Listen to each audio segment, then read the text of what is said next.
Hey guys, welcome back to the Interceptor. We're here with War number 4 of Season 49, and Matrix has matched up against INDA. These guys are generally in the same place as us. They usually finish in the bottom 20 or bottom 10 of Masters, so top 20 alliances. So we essentially face them almost every single season. We've faced them at least the last 2 seasons, but yeah, we face them every season, so we knew this was coming at some point. And this was actually a pretty close war. And for me, this was a pretty crazy war because not only once in this war, but twice, I am going to save fights that looked unsavable.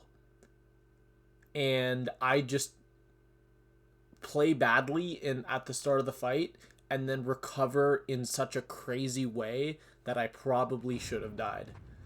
And this is the first one of those fights. This is Super Skrull on the armor up node. I miss a parry at the beginning of the fight, not really important. But what you're supposed to do in this matchup is parry so that he gets a Fury. And then you're supposed to hit him. And because his buffs are on cooldown, he will not gain any armor ups. That's the whole point of the fight. But what I did not account for was the fact that he is going to be constantly getting his buffs staggered from Hood hitting him one time. So that would make the number of buffs that he gets greater than 5. So what I had to do there to basically save this fight was dance around for a while, preventing him from getting any more armor ups. And this node also has that node also has a node where the defender is immune to nullify, stagger, and fate seal while they have an armor up buff. So that's why my L2 did not remove the armor up.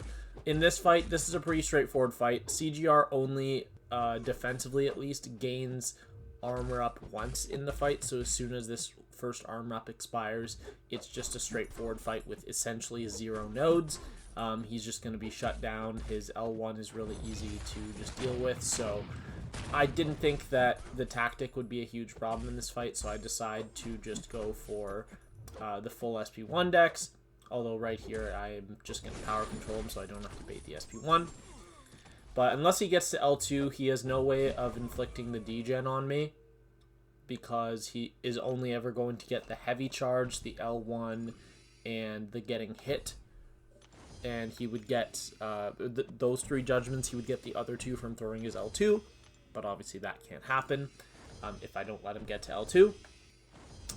Because unless I get hit with a combo, he'll never get Vigilance or Power Gain against me, which would be the other 2. Other than not counting the Fury on the SP3, obviously. This fight here, this is a pretty standard fight. This is Deathless King Groot on a node where if you nullify him, he gains power. And this would sometimes be a concerning placement, but the thing is that Deathless King Groot's power control immunity, much like regular King Groot, only applies when he is fighting tech champions. So I can L2 and power drain as normal and take care of the power gain node that is on here. And that's what we're going to do. We're going to throw this heavy. I knew that would kill. That was not a risk. I wasn't taking a risk there. I wasn't trying to preserve bullets. I was 100% sure that would kill. So nothing to worry about there. Here we have a rank 3 7-star Bishop. And while I could absolutely have taken this with Hood, I have Shocker here for only 2 fights, and they're both good matchups for Shocker. They're actually back-to-back fights, which is why I'm throwing on an SP1 boost here. And this is going to be pretty straightforward. Bishop is not going to be able to gain prowess against Shocker. When he is just going to... no, I guess he's just not going to be able to the whole fight. Huh. Yeah, okay.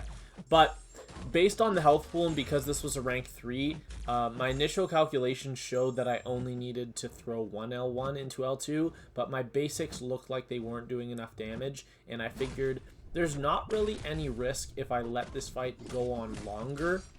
So why don't I just throw 2 L2s to be safe, and then here I'm just going to use my striker to combo this into an L2 to basically just ensure that he does not throw an SP1 while he had those prowesses, because due to this node, the SP1 would have been unblockable. Even though he didn't have enough charges to go unblockable from his SIG ability, he would have still went unblockable, and I would have ate the whole SP1, so I was just being safe there.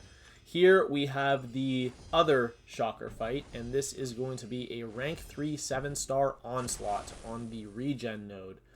None of the other nodes here matter at all. They don't impact the fight in any way. The point is just to have a regen Onslaught. I don't hate the placement. Do I think it's useful? Not really.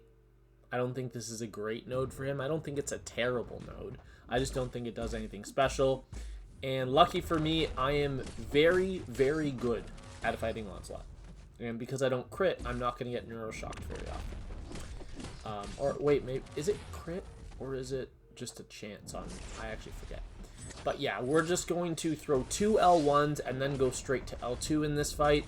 And as long as we just block bait heavy attacks, we don't parry, so we don't get daunted on us. And we're just going to bait L1s. Be very patient in this fight, because I'm not actually worried at all about the regen. Why? Because I did the damage calculations on this health with class advantage factored in, and a roughly 90 charge SP2 will fully nuke him from 100%, which is why you'll notice in this fight there is no point in which I am backing up and waiting for the regens to go away. I am simply just ignoring the regens the entire fight, and here I'm just going to bait one more L1 just to be safe before I throw L2, because in the event that I happen to have messed up a calculation, then me throwing an L2 into a heavy attack will push him to SP1 instead of to SP2. So that is the purpose of baiting that extra SP1. And here, yeah, my heavy attack just kills. It wasn't really that close. It probably overkilled by 30 to 40,000 there. But Shocker's a very, very good counter for Onslaught, as long as it's not on a node where he's stun immune, so you can land that L2 and get your heavy attack off. You'll be completely fine. Here, we are going to buy energy refills, because I have 3 more fights. I have 3 more fights this war. The first one is going to be this Gladiator on node 42.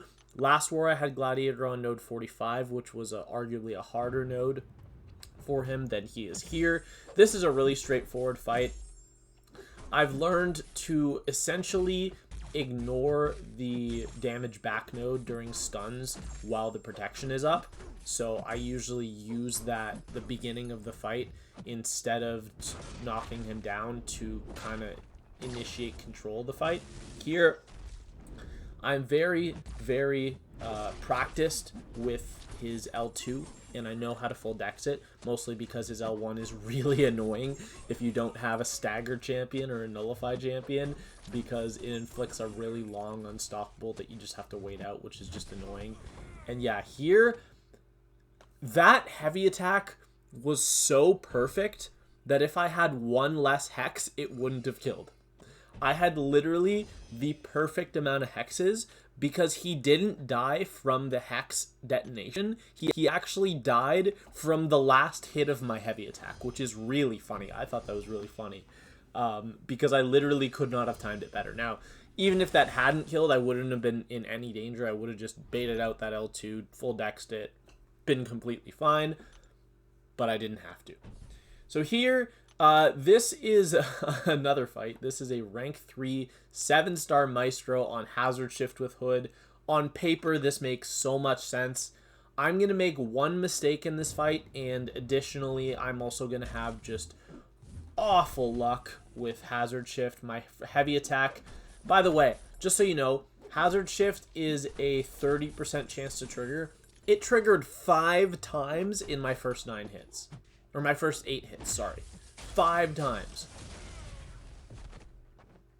And I haven't even got my L2 off, which means that I haven't been able to reduce the ability accuracy yet. Here I'm finally getting to my L2, and I'm going to elect to wait to throw it until I have invisibility up so I can power steal to get to another L2. But I am just, like, I can't really explain how dreadful the RNG was in this fight. I was getting so much hazard shift. Like, right now, I have 3 poisons on me, despite the fact that hazard shift was reduced by 65%. On average, excuse me, on average, if you have a Fate Seal on the defender and you are hitting them constantly, you will, on average, have 1 hazard shift on you at all times. I had 3. So not only did I have the terrible RNG at the start of the fight, I also had horrible RNG just the entire fight on the hazard shift. Now, obviously, I made one mistake eating the very final hit of his L1, which is the first time I've not full dex his L1 correctly in a long time, since I can remember. But, yeah. And this is the other fight. So, I was talking about how there's 2 insane clutches that happen in this war. This is the other fight. And oh boy, is this a bad one. Because I start off throwing the L1. And if you know what Hood's L1 does, it stuns. So I'm going to be stun reflected. You think I'm done learning my lesson? Nope. Why? Because my brain in this moment is fully turned off. There is nothing going on up there. My brain is just turned off. I am stunned. I am down to 20% health. And if I pause the fight right here, you think I survived this fight? Yeah. I think that says 16%. I'm at 16% health. He has 100%. He's about to gain his 4th indestructible charge. And I'm going to tell you right now that I don't die to this fight. Which is crazy. In this moment, I realized, oh no, I'm in a really bad situation. Let's turn my brain on. So let's play the rest of the fight.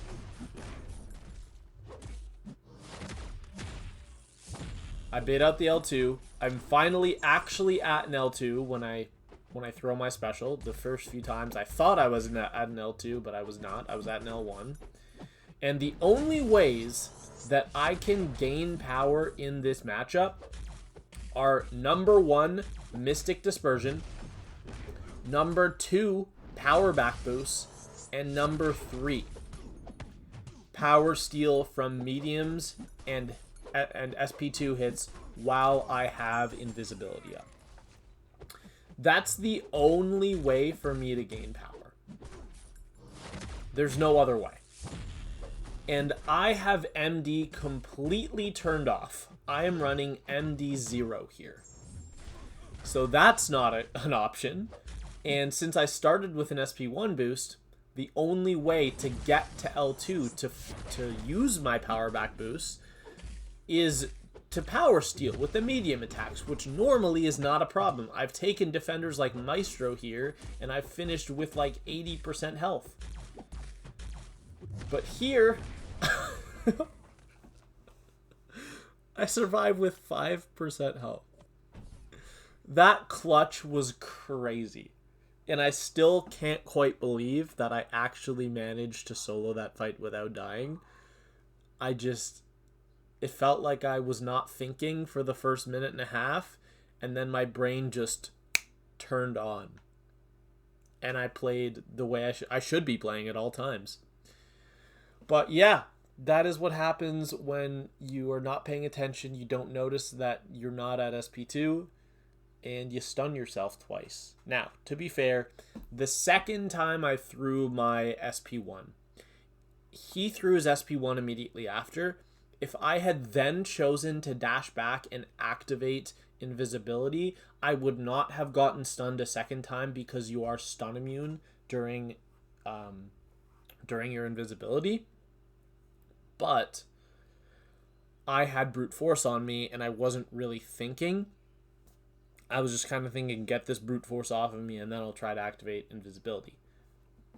In hindsight, if I just removed the invisibility, or sorry, if I just prevented the stun reflect by activating my invisibility when I had the chance, fight would have been a lot better. I probably would have ended around 30-40%, but we survive. We survive somehow, and we don't die here. Now, that, like I said before, this war was very close, and it ended with a score of 12-9, and we did win. We did win this war 12-9, which makes us 3-1 on the season. My death total is up to 1, or not up to, it's at 1. I haven't died since the second war, but my PSR is now my PSR is now at 28 out of 29 fights soloed, or 97%, and my deathless streak is up to 19 fights. That's all for this one. Hope you all enjoyed, and I'll see you all in the next video. Bye.